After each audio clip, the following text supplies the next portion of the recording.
ಅಧ್ಯಕ್ಷರೇ, ತಮಗೆ ಧನ್ಯವಾದಗಳನ್ನು ತಿಳಿಸ್ತಾ ಇವತ್ತೇನು ಉಪಮುಖ್ಯಮಂತ್ರಿಗಳು ಗ್ರೇಟರ್ ಬೆಂಗಳೂರನ್ನು ವಿಧೇಯಕವನ್ನು ಇಲ್ಲಿ ತಗೊಂಬಂದಿದ್ದಾರೆ. ನಾನು ಕೂಡ ಸಮಿತಿಯಲ್ಲಿ ಸದಸ್ಯನಾಗಿದ್ದೆ. ಪ್ರಾರಂಭದಲ್ಲೇ ಬೆಂಗಳೂರನ್ನು ವಿಭಜನೆ ಮಾಡದೆ ಏನೇನು ಸಲಹೆಗಳು ಕೊಡಬೇಕು ಅನ್ನೋದನ್ನು ಕೆಲವು ಕೊಟ್ಟಿದ್ದೀನಿ. ಆ ವಿರೋಧ ಪಕ್ಷದ ನಾಯಕರಾದಂಥ ಆರ್ ಅಶೋಕ್ ಅವರು ಮತ್ತು ಅಶ್ವತ್ಥ ನಾರಾಯಣ ಅವರು ಈಗ ಏನು ಹೇಳೋದು ಅದಕ್ಕೆ ಬೆಂಬಲಿಸ್ತಾ ಕೆಲವೊಂದು ವಿಚಾರಗಳು ಏನಾಗ್ಬೋದು ಅನ್ನೋದ್ರ ಬಗ್ಗೆ ಹೇಳ್ತೀನಿ ಅಧ್ಯಕ್ಷರೇ.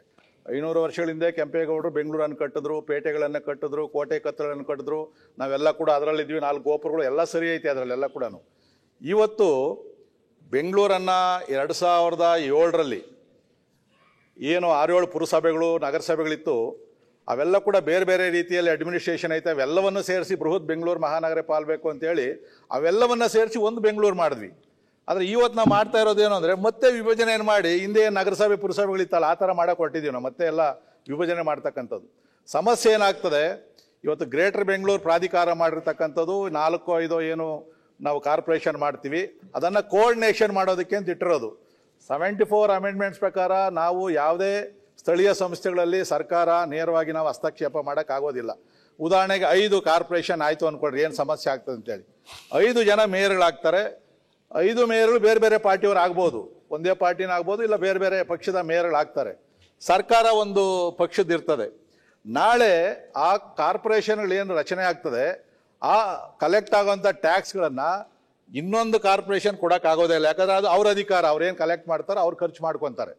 ಈಗ ನಾವು ಡಿಲಿಮಿಟೇಷನ್ ಮಾಡಬೇಕಾದ್ರೆ ಈಗ ಉದಾಹರಣೆ ಮಹದೇವಪುರ, ಕೃಷ್ಣರಾಜಪುರ, ನೀವು ಈ ಕಡೆ ಬೇರೆ ಬೇರೆ ಬೊಮ್ಮನಹಳ್ಳಿ ಇವೆಲ್ಲ ಒಂದು ಕಡೆ ಸೇರಿಸ್ಕೊಂಡ್ರೆ ಶ್ರೀಮಂತವಾದಂಥ ಕಾರ್ಪೊರೇಷನ್ ಆಗ್ತದೆ. ಇದಕ್ಕೆ ಹೇಳೋದೇನು ಅಂತಂದರೆ ಅದಕ್ಕೆ ನಾವು ₹1 ಕೂಡ ತೆಗಿಯೋಕ್ಕಾಗೋದಿಲ್ಲ. ಯಲಹಂಕ ಇಲ್ಲ, ನಮ್ಮದು ಬಡ ಪ್ರದೇಶ ಯಲಹಂಕ, ನೀವು ಬ್ಯಾಟರಾಯಂಪುರ, ದಾಸರಹಳ್ಳಿ ಇವೆಲ್ಲ ಸೇರಿಸ್ಬಿಟ್ರೆ ನಮಗೆ ನಾವು ತಿರ್ಗಾ ನಾವೇನು ಕೇಳೋಕ್ಕಾಗೋದಿಲ್ಲ. ಈಗಲೇ ಬಡ ಕೂತ್ಕೊಂಡಿದ್ದೀವಿ. ಅಲ್ಲಿ ಏನಾಗ್ತದೆ, ಅವ್ರಿಗೆ ಅನುದಾನದ ಕೊರತೆ ಆದರೆ ಏನು ಮಾಡ್ತೀರಿ ಅಂತ ಕೇಳಿದ್ವಿ ನಾವು.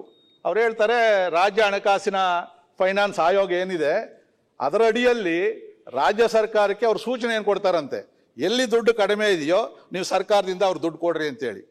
ಇವತ್ತು ನಾವು BJP MLAಗಳಿದ್ದೀವಿ, JDS MLAಗಳಿದ್ದೀವಿ, ನಮಗೇನೆ ಅನುದಾನದ ತಾರತಮ್ಯ ನಡೀತಾ ಐತೆ. ಕೆಲವರು ಜಾಸ್ತಿ ಅದು ನಾವಿದ್ದಾಗೂ ಮಾಡಿದ್ದೀವಿ, ತಾವಿದ್ದಾಗೂ ಮಾಡಿದ್ದೀರಿ. ಅದನ್ನು ಇವತ್ತು ನಮಗೆ ₹10 ಕೋಟಿ ಮೊನ್ನೆ ಬೆಂಗಳೂರು ಅಭಿವೃದ್ಧಿ ಕೊಟ್ಟಿದ್ದೀರಿ. ನಾಳೆ ಯಾವುದನ್ನ ಕಾರ್ಪೊರೇಷನ್ಗೆ ಸಂಬಳ ಕೊಡೋಕ್ಕಾಗದೇ ಇರೋಂಥ ಪರಿಸ್ಥಿತಿ ಅಂತ ಐತೆ, ಅದರಲ್ಲೇ ಐತೆ. ಬರದೇ ಇರೋ ಪರಿಸ್ಥಿತಿಯಲ್ಲಿ ಹಣಕಾಸು ಆಯೋಗದಿಂದ ರೆಕಮೆಂಡ್ ಮಾಡ್ಬೋದು, ಅಷ್ಟೇ ನೀವು ರೆಕಮೆಂಡ್ ಮಾಡ್ಬೋದು. ಅಲ್ಲೈತೆ ನೋಡಿ, ಅದರದ್ದು 174 ಅನುಚ್ಛೇದದ ಪ್ರಕಾರ ಸರ್ಕಾರಕ್ಕೆ ಸೂಚನೆಯನ್ನು ಕೊಡಬಹುದು ಅಂತೇಳಿ. ನಾಳೆ ಸರ್ಕಾರ ಬಡ್ಜೆಟಲ್ಲಿ ದುಡ್ಡನ್ನು ತೆಗೆದಿಡಬೇಕಾಗ್ತದೆ. ಯಾವ ಕಾರ್ಪೊರೇಷನ್ಗೆ ದುಡ್ಡು ಕಡಿಮೆ ಇರ್ತದೋ ಅವರು ಸರ್ಕಾರದಿಂದ ಕೊಡಬೇಕು. ನಾಳೆ ಸರ್ಕಾರ ಕೊಡಲ್ಲ. ಈಗ BJP ಮೇಯರ್ ಇರ್ತಾರೆ ಯಲಹಂಕದ ಕಡೆ ಅಂತ ಅನ್ಕೊಳ್ರಿ, ಸರ್ಕಾರ ಕೊಡೋದಿಲ್ಲ, ಬೇಕಾದಾಗೆ ಕೊಡೋದಿಲ್ಲ, ಡೆವಲಪ್ಮೆಂಟ್ ಶೂನ್ಯ ಆಗಲಿ ಅಂತೇಳಿ. ಯಾರನ್ನೋ ಕೇಳೋದು ನಾವು, ಅದಾಗಲ್ಲ ಅನ್ನೋದು ಏನು ಗ್ಯಾರಂಟಿ ಐತೆ? ಈಗಲೇ ನೋಡ್ತಾ ಇದ್ದೀವಲ್ಲ ನಾವು. ಒಂದು ಎರಡನೇದು, ಇವಾಗ ನಾವು ಭಾವನಾತ್ಮಕವಾಗಿ ಬೆಂಗಳೂರು ಒಂದು ಅಂತ ರಾಜಧಾನಿ ಅಂತೇಳಿ ನಾವು ಫಿಕ್ಸ್ ಆಗಿಬಿಟ್ಟಿದ್ದೀವಿ. ಇವತ್ತು ಕೆಂಪೇಗೌಡರು ಪೇಟೆಗಳನ್ನು ಕಟ್ಟಿದ್ರು, 35 ಪೇಟೆ. ಯಾವ ಕಾರ್ಪೊರೇಷನ್ಗೆ ಹೋಗ್ತದೆ ಅದು? ವಿಧಾನಸೌಧ ಯಾವುದೋ ಇನ್ನೊಂದು ಕಾರ್ಪೊರೇಷನ್ಗೆ ಹೋಗ್ತದೆ. ಕಬ್ಬನ್ ಪಾರ್ಕು, ಲಾಲ್ಬಾಗ್ ಅದೊಂದು ಕಾರ್ಪೊರೇಷನ್ಗೆ ಹೋಗ್ತದೆ. ಧರ್ಮರಾಯ ಸ್ವಾಮಿ ದೇವಸ್ಥಾನ ಐತಿಹಾಸಿಕ ಕರ್ಗ, ಅದಕ್ಕೊಬ್ಬ ಮೇಯರ್ ಸಪ್ರೇಟ್ ಇರ್ತಾರೆ. ನಾವು ಯಾರು ಎಲ್ಲಿ ಹೋಗಿ ಆ ಭಾವನಾತ್ಮಕ ಸಂಬಂಧ ಇದೆಯಲ್ಲ ಅದನ್ನು ನಾವು ಅವನ ಮೇಯರ್ ಬೇರು, ಈ ಕಾರ್ಪೊರೇಷನ್ ಬೇರೆ ಅಂತೇಳಿ ಬೆಂಗಳೂರು ಒಂದು ಅಂತಕ್ಕಂಥದ್ದು ಭಾವನೆ ಬರೋದೇ ಇಲ್ಲ. ವಿಭಜನೆ ಆಗ್ತದೆ. ಮಾನಸಿಕವಾಗಿ ನಾವು ಒಂದಾಗಕ್ಕಾಗೋದೇ ಇಲ್ಲ ಅದರಲ್ಲಿ. ಇದು ಸಮಸ್ಯೆ ಐತೆ. ಈಗ ಹೇಳಿದ್ರು ಇಷ್ಟು ದೊಡ್ಡ ಕಾರ್ಪೊರೇಷನ್ನ ನಡೆಸೋದು ಭಾಳ ಕಷ್ಟ ಅಂತ. 4 ವರ್ಷದಿಂದ ಒಬ್ಬ ಕಮಿಷನರ್ ನಡೆಸ್ತಾ ಇಲ್ವಾ ಬೆಂಗಳೂರಲ್ಲಿ? ಮೇಯರ್ ಇಲ್ಲ, ಕಾರ್ಪೊರೇಷನ್ ಯಾರು ಅಲ್ಲಿ ಕರೆಯೋದು ಇಲ್ಲ, ಮೀಟಿಂಗ್ ಕರೆಯೋದು ಇಲ್ಲ, ಕಾರ್ಪೊರೇಷನ್ ನಡ್ಸ್ಕೊಂಡು ಹೋಗ್ತಾ ಇಲ್ವಾ? ಸಮರ್ಥ ನಡೆಸ್ತಾವ್ರಲ್ಲ. ಒಬ್ಬ ಕಮಿಷನರು ಇಷ್ಟು ದೊಡ್ಡ ಬೆಂಗಳೂರನ್ನು ನಡೆಸ್ತಾರೆ ಅಂತಂದ್ರೆ ನೀವು ಅದನ್ನ ನಡೆಸ್ತಾವ್ರಲ್ಲ, ಏನ್ ಸಮಸ್ಯೆ ಇಲ್ವಲ್ಲ? ಯಾರು ಇಲ್ದಾಗೆ ನಡೆಸ್ತಾವ್ರೆ ಅಲ್ಲ, ಯಾರು ಇಲ್ದಾಗೆ ನಡೆಸ್ತಾ ಇದ್ದೀರಿ ಅಂತಂದ್ರೆ ಇಡೀ ಸರ್ಕಾರ, ನಮ್ದು ಮೇಯರು, ಕಾರ್ಪೊರೇಟರ್ ಎಲ್ಲ ಇಡೀ ಬೆಂಗಳೂರಿಗೆ ಬಂದ್ರೆ ಇನ್ನೂ ಚೆನ್ನಾಗಿ ಸಮರ್ಥ ನಡೆಸ್ತೀವಲ್ಲ. ಸಮಸ್ಯೆ ಏನೈತೆ? ಈಗ ಝೋನಲ್ ಕಮಿಷನರ್ ಮಾಡಿದಿರಿ, ಕಮಿಷನರ್ ಕೊಡ್ತಕ್ಕಂಥ ಮ್ಯಾಕ್ಸಿಮಮ್ ಅಧಿಕಾರ ಅವ್ರು ಕೊಡ್ರಿ, ಕೆಲಸ ಮಾಡ್ತಾರೆ ಅವ್ರದ್ದು, ಸಮಸ್ಯೆ ಏನಿಲ್ಲ. ಇವತ್ತು ಇಡೀ ರಾಜ್ಯಕ್ಕೆ ಒಬ್ಬ ಮುಖ್ಯಮಂತ್ರಿಗಳು ಇಡೀ ರಾಜ್ಯವನ್ನು ನಡೆಸ್ತಾ ಇಲ್ವಾ? ಏನವ್ರು ಅಸಮರ್ಥರ? ಆ ಥರ ಒಂದು ಬೆಂಗಳೂರನ್ನು ನಡೆಸೋದು ದೊಡ್ಡ ಸಮಸ್ಯೆ ಏನಲ್ಲ. ಇದು ಬಹಳ ದೊಡ್ಡ ಇದಾಗ್ತದೆ ಅಧ್ಯಕ್ಷರೇ. ಈಗ ಸ್ಕೀಮ್ಗಳು ಮಾಡ್ತಾರೆ ಅನ್ಕೊಳ್ರಿ. ಈ ಉದಾಹರಣೆ ನಮ್ಮ ರಾಜ್ಯ ಸರ್ಕಾರದಲ್ಲಿ ಗ್ಯಾರಂಟಿ ತಂದಿದ್ದೀರಿ, ಇನ್ನೊಂದು ರಾಜ್ಯದಲ್ಲಿ ತಂದಿಲ್ಲ. ಇಲ್ಲೇನಾಗ್ತದೆ, ನಾಳೆ ಗೆದ್ದಂಥ ಮೇಯರ್ಗಳು ಅವರ ವ್ಯಾಪ್ತಿಯಲ್ಲಿ ಏನು ಮಾಡ್ತಾರೆ, ಯಾವುದೋ ಒಂದು ಫ್ರೀ ಸ್ಕೀಮ್ ಮಾಡ್ತಾರೆ. ಹಾಲ್ ಫ್ರೀ ಕೊಡ್ತೀನಿ ಅಂತಾನೆ, ಪೆಟ್ರೋಲ್ ಇನ್ನೂ ರೇಟ್ ಕಮ್ಮಿ ಮಾಡ್ತೀನಿ ಅಂತಾನೆ, ಟ್ಯಾಕ್ಸ್ ಕಮ್ಮಿ ಮಾಡ್ತಾನೆ. ಪಕ್ಕದ ಕಾರ್ಪೊರೇಷನ್ ದುಡ್ಡು ಇರೋಲ್ಲ, ಅವ್ರು ಮಾಡಲ್ಲ. ಏನಾಗ್ತದೆ, ಅವಾಗ ಸರ್ಕಾರ ಗ್ರೇಟರ್ ಬೆಂಗಳೂರು ಅಧ್ಯಕ್ಷರಾಗಿ ಕುಂತಿರ್ತೀವಲ್ಲ, ಅವ್ರು ಏನು ಮಾಡ್ತಾರೆ, ಹೆಂಗ್ಸರ್ ಮಾಡ್ತೀರಿ, ನೀನು ಕೊಡಬೇಡ ನಿನ್ನ ಸ್ಕೀಮ್ ಅಂತ ಹೇಳೋಕ್ಕಾಗ್ತದೆ. ಅವ್ನು ಹೇಳ್ತಾರೆ ನಾನು ಮೇಯರು. ಒಂದೇ ನಿಮಿಷ ಅಲ್ಲ, ಇದು valid point, very good point. ಈಗ ಕಾರ್ಪೊರೇಷನ್ ಅಲ್ಲಿ, ಒಂದು ಕಾರ್ಪೊರೇಷನ್ ಅಲ್ಲಿ ಅವರು ನಾವು ಹಾಲ್ ಫ್ರೀ ಕೊಡ್ತೀರಿ, ಬಾಡಿಗೆ ನೀವು ಯಾರ್ಯಾರು ಬಾಡಿಗೆ ಇದ್ದೀರೋ ಆ ಬಾಡಿಗೆ ನಾವು ಅರ್ಧ ಕಟ್ಕೊಡ್ತೀರಿ ಅಂತ ಇಟ್ಕೊಳ್ಳಿ ಸುಮ್ಮನೆ. ಇನ್ನೊಂದು ಕಾರ್ಪೊರೇಷನ್ ಅಲ್ಲಿ ನಾವು ಮಾಡಲ್ಲ ಅಂತ ಇಟ್ಕೊಳ್ಳಿ, ಅಲ್ಲಿರೋ ಬಾಡಿಗೆ ಮನೆಯವರೆಲ್ಲ ಇಲ್ಗೋಡ್ ಬಂದ್ಬಿಡ್ತಾರೆ ಮೇಲೆ, ಅಲ್ವಾ? ಹೌದು, ಇಲ್ಲಿ ಎಲ್ಲ ಫ್ರೀ ಸಿಗ್ತೈತಲ್ಲ. ಎಲ್ಲ ಬೇರೆ ರಾಜ್ಯಗಳಿಂದ ಬರಕ್ ಆಗದೆ ಇರ್ಬೋದು, ಇಲ್ಲಿ ಪಕ್ಕನೇ ಅಲ್ವಾ? ಒಂದು ರೋಡ್ ಎಗರಿದ್ರೆ ಇನ್ನೊಂದು ಕಾನ್ಸ್ಟಿಟ್ಯೂನ್ಸಿ, ಒಂದು ರೋಡ್ ಎಗರಿದ್ರೆ ಇನ್ನೊಂದು ಕಾರ್ಪೊರೇಷನ್. ಅವಾಗ ಈ ಎಲ್ಲ ಇಲ್ಲೋಡ ಬಂದ್ಬಿಟ್ರೆ ಕತೆ ಏನು? ಆ ಕಾರ್ಪೊರೇಷನ್ ಕತೆ ಏನು? ಈಗೆಲ್ಲ ಅಲ್ಲ ಅಲ್ಲ ಆಲೋಚನೆ ಮಾಡಿದ್ರೆ ಏನು ಕೂಡ ಆಗ್ಲಿಕ್ಕೆ ಇಲ್ಲ. ಇಂಥದ ಆಲೋಚನೆ ಯೋಚನೆ ಮಾಡಬೇಕು.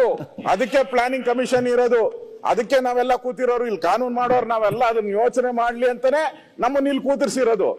ನಾವೇ ದಡ್ರ ತರ ನಾವು ಮಾಡ್ಬಿಟ್ರೆ ಹಿಂಗೆಲ್ಲ ತೊಗ್ಲಕ್ ದರ್ಬಾರ್ ಮಾಡಿದ್ರೆ ಆಮೇಲೆ ಅದೇ ತೊಗಲಕ್ಕೆ ಯಾವನ ಮಾಡ್ದಲ್ಲ, ಡೆಲ್ಲಿಯಿಂದ ಆಗ್ರಾ, ಆಗ್ರಾಯಿಂದ ಡೆಲ್ಲಿ, ಆ ಕತೆ ಆಗ್ತೈತೆ ನಮ್ ಕತೆ. ಯಾರೋ ತೊಗಲಕ್ ಹಂಗೆ. ಇದು ವಿಶ್ವನಾಥ್ ಹೇಳಿದ್ಕೆ ನನಗೆ ಜ್ಞಾಪಕ ಬಂದಿರಲಿಲ್ಲ. ಅದಕ್ಕೆ 100% ಇದೆಲ್ಲ ಆಗ್ತೈತೆ. ಅತಿರೇಕಕ್ಕೆ ಹೋಗ್ತಾರೆ, ಅತಿರೇಕಕ್ಕೆ ಹೋಗ್ತಾರೆ. ಅದ್ರ ಬಗ್ಗೆ ಎಚ್ಚರಿಕೆ ಇರಬೇಕು. ಈಗ ನಮ್ಮ ವಿಶ್ವನಾಥ್ ವೈಫು ಜಿಲ್ಲಾ ಪಂಚಾಯತಿ ಮೆಂಬರ್ ಅಲ್ವಾ? ನಾನು ಮೆಂಬರ್ ಆಗಿದ್ದೆ. ನೀನು ಮೆಂಬರ್ ಆಗಿ?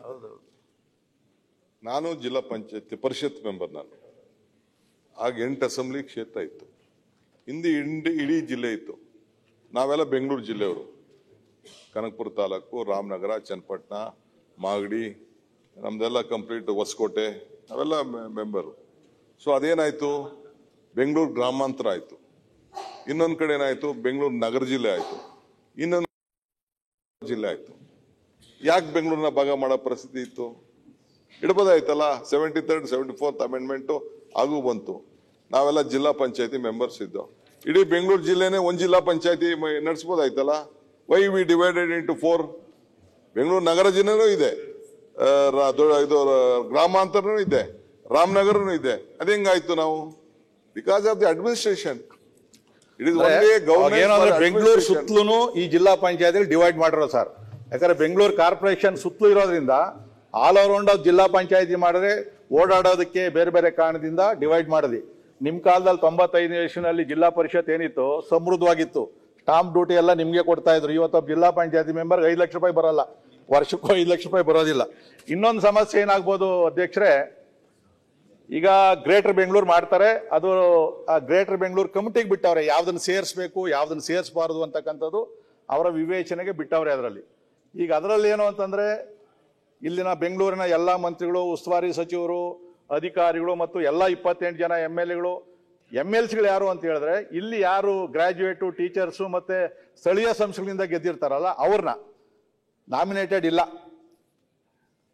ನಾಮಿನೇಟೆಡ್ ಬರೋದಿಲ್ಲ ಇದರಲ್ಲಿ. ಅವಲೇ ಡಾಕ್ಟರ್ ಹೇಳಿದ್ರು, ಅದು ಕ್ಲಾರಿಫಿಕೇಶನ್. ಈಗ ಭಾರತ ಸರ್ಕಾರ ಮತ್ತೆ ಡಿಲಿಮಿಟೇಷನ್ ಈಗ ಮಾಡ್ತಾರೆ, ಶುರುವಾಗ್ತದೆ. ಹೌದಣ್ಣ? ಹೌದು. ಅಲ್ಲ, ಈಗ ಭಾರತ ಸರ್ಕಾರ ಡಿಲಿಮಿಟೇಷನ್ ಮಾಡಬೇಕು ಅಂತೇಳಿ ಬಹಳ ದೊಡ್ಡ ಚರ್ಚೆ ನಡೀತಾ ಐತೆ. ಈಗ ನೀವು ಗ್ರೇಟರ್ ಬೆಂಗಳೂರು ಮಾಡ್ಬಿಡ್ತೀರಿ. ಈಗ ಅದರಲ್ಲೇನು ಅಂತಂದ್ರೆ, ಒಂದು MLA ಕ್ಷೇತ್ರವನ್ನ ಇನ್ನೊಂದು ಕಾರ್ಪೊರೇಷನ್ಗೂ ಸೇರಿಸಬಾರದು ಅನ್ನೋದು ನಮ್ಮ ಇರ್ತಕ್ಕಂಥದ್ದು. ನಾಳೆ 40 MLA ಆಗ್ತದೆ, ಒಂದು 5-6 ಲೋಕಸಭಾ ಆಗ್ತವೆ, ಡೆಫಿನೆಟ್ ಆಗಿ ಆಗ್ತವೆ, ಜಾಸ್ತಿ ಆಗ್ತದೆ. ನೀವು ಗ್ರೇಟರ್ ಬೆಂಗಳೂರು ಮಾಡಿದ್ಮೇಲೆ ಮತ್ತೆ ನೆಕ್ಸ್ಟ್ ತಿರ್ಗಾ ಹೆಂಗ್ ಗ್ರೇಟರ್ ಬೆಂಗಳೂರು ತಿರ್ಗಾ ಡಿವೈಡ್ ಮಾಡ್ತೀರಿ ಒಂದೇ ವರ್ಷಕ್ಕೆ, ಇಲ್ಲ 4 ವರ್ಷಕ್ಕೆ ಹೆಂಗ್ ಮಾಡೋಕ್ಕಾಗ್ತದೆ? ಅದು ತಾವು ಗಮನದಲ್ಲಿ ಇಡಬೇಕಾಗ್ತದೆ ಸರ್. ಅದು ನೀವು ಗ್ರೇಟರ್ ಬೆಂಗಳೂರು ಮಾಡಬೇಕಾದ್ರೆ ಆ ಡಿಲಿಮಿಟೇಷನ್ ಆದ್ಮೇಲೆ ನೀವು ಮಾಡಬೇಕಾಗ್ತದೆ ಏನಾದ್ರು ಮಾಡಿದ್ರೆ.